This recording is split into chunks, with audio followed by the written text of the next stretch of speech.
going to talk a little bit about different types of memory loss. And just wanted to welcome both of you doctors back. And Dr. De Moraes, we'll start with you on some types of memory loss. Thank you.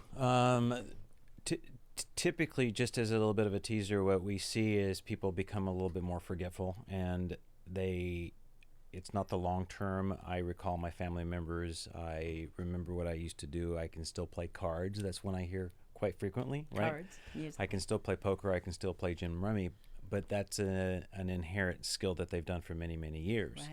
Right. Forgetting the car keys, driving to the wrong location, forgetting the stove on, sometimes a change in behavior, we start seeing as the beginning of memory changes. And typically I try to break those up into something that I can prevent through treatment, either through medications or sometimes through assistance with our specialists. That's really important. So the type of dementias that I see quite frequently are vascular dementia, and Dr. Ferris can talk about this quite a bit. We see Alzheimer's dementia. We see Lewy body dementia. Oh, yes. We see Parkinson's disease, which leads down to eventually a process of not only physical decline but memory decline. And there are a number of others, but those are the ones that we see quite frequently. But ultimately, the outcomes are the same: is people become forgetful, they have a difficult time taking care of themselves, and needs assistance. Understood. Doctor, what Right. do you see? I think that's a great summary. And as we learn more, we're going to have more names and sub-classifications, but I think that's a very pragmatic breakdown into some broad categories instead of it just being Alzheimer's. And vascular dementia has become a much more common term for what we see on MRI scans when somebody comes in over concerns for a stroke or some other neurological symptom. We'll see on a CT scan or an MRI, the radiologist will read out microvascular ischemic change or lacunar infarcts. And what this means is that the brain is suffering injury to the very small blood vessels. So the end organ, the brain, is being affected, and because of a lack of blood supply. And whether that blood supply is affected because your blood pressure is high, it's a long-term management need, so on and so forth.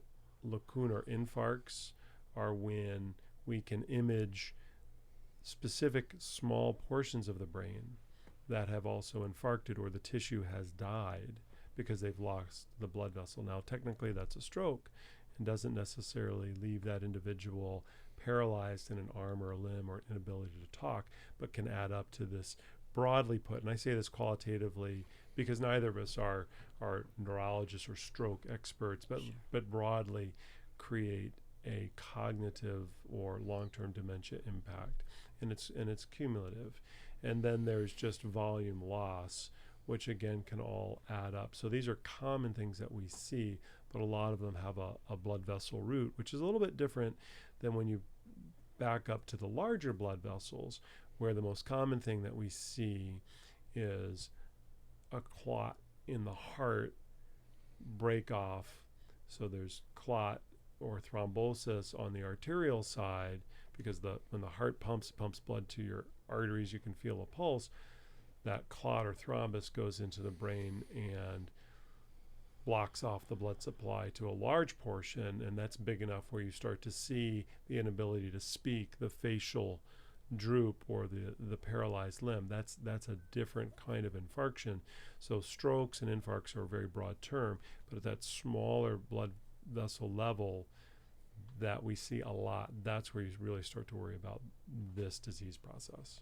So when we see people with aphasia or can't speak, do we assume that they all have that type of memory loss due to the cardiovascular? So it depends on when the situation when the event happens. So you could have had that older individual who's been very active and active enough that they didn't want to take their blood thinner because they loved riding their bicycle, and they had an infarction because the clot built up, went to the brain, they can't speak.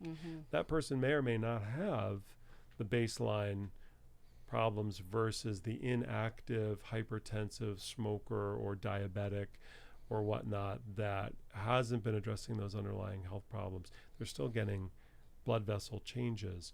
So it's a very heterogeneous presentation and really requires taking a look at all the way down to the primary care and social level of what's going on to that individual. And inflammation, we talk about inflammation is very interesting because it's a very broad term, but inflammation is not our friend. Mm-hmm. Anything that causes an inflammatory process, diabetes, cancer, any of the inflammatory diseases, they in itself create a process to where plaque can now start to build over time. And for my patients, one of the way that I try to explain it to family members, I say, imagine having this beautiful garden, right? And you have this irrigation system that goes to the entire garden. And then every once in a while you go out there and you clamp one little area of the irrigation system. Mm-hmm. What you're going to notice over time is your flower bed starts having little spots that die, right? Right. But imagine never allowing the water to go back there. No matter what you do, that area Won't be revived. Mm-hmm. And that's kind of what occurs in our brain. Mm-hmm. And when you lose enough spots in the garden, now the garden isn't as beautiful as it used to be, and that's kind of the process of where dementia occurs. One little spot, the garden is still lovely and beautiful, but when you have 4, 5, 6, 7, or 10, now it changes the process of what we see, and that's what occurs with vascular dementia and some of these other dementias that take away portions of our brain. You both said that no matter what type of dementia or memory loss people have, the outcome is usually the same. Can you touch a little bit on that? Go ahead. Typically, it's the point where people need assistance. It's where, for me, the big factor is when you can no longer live the life that you are currently living. Mm-hmm. So whether you be at home living independently, you might be in a nursing home, right? But now you can't feed yourself any longer. So when we start seeing changes in people's function, that's the time that the care kind of all evolves down into the same path. Typically for me, what I see is when I see dementia and weight loss, people are now on a trajectory because they won't recover anymore. So as a hospice medical director, we get called in. There's strict criteria. Mm-hmm. And for us, for example, you have to have a 10-pound weight loss and a memory decline to be able to qualify for hospice. But if we could have been involved a little bit earlier, we could have looked at some ways to prevent that. Right. We're looking at palliative care in the United States, but I don't think we do palliative care well at all. Mm-hmm. We really don't. And part of that is the reimbursement process because people that perform palliative care don't get reimbursed well for the care that they provide. And if you think about it, if I'm taking care of one of Dr. Ferris's patients at home, right, I have to leave my office, I have to drive there, I have to see the patient. Normally the visits are much longer, and then you have to take time to go to your next place. People don't want to do that because they prefer to stay in the office and provide care. Efficient. It's much more efficient. It's Right. much more effective. But I think what you highlighted is that when regardless of the source, when they reach a final common pathway, the outcome's the same, is that they're going to need the support because we don't have the fix. Mm-hmm. If you can back up, then you can start to influence things, whether it's from diabetes, blood pressure, Parkinson's management, depression, anxiety. Then you can start to influence those levers as well as lifestyle. But that's, again, recognizing it before, and that's the paradox that we face. Mm-hmm. But once it gets to where concierge care advisors is needed, it's a very difficult and really should be recognized as an advanced. So we do a really good job of talking about cancer, stage 4. It really advanced. It's really a stage 4 disease process at that point. And like cancer, getting to it earlier can impact prognosis. Absolutely, because there's no reverse when the memory loss is to the point where they come to see us. Dad left last night and we can't find him. You hear that on the TV and news constantly. We had 4, I think, in the Pacific Northwest in the last 2 weeks. So that is terrifying. And people seek care differently. I mean, if I tell somebody they have cancer, they want to go to the oncologist right away, right? If I tell somebody I suspect they have dementia, there's like, oh, I don't think I really have that. And they poo-poo it. Yeah, it's right up there. I mean, it's in the top 10 list, but it doesn't. we've spent a lot of emphasis on cancer, on heart attack, because they're huge public health problems. This one's a little bit harder to swallow, but is right up there. And really, the better we talk about it, and it's time to have that conversation. Everybody should have it. Yep, everyone. I will tell you a little story that was very humbling to me. I ran a 60-bed dementia community in Linwood, and I was the kind of the executive director and the marketer at the same time. That introduced me to this side of the business of elders moving. I did medical supplies for years prior to that.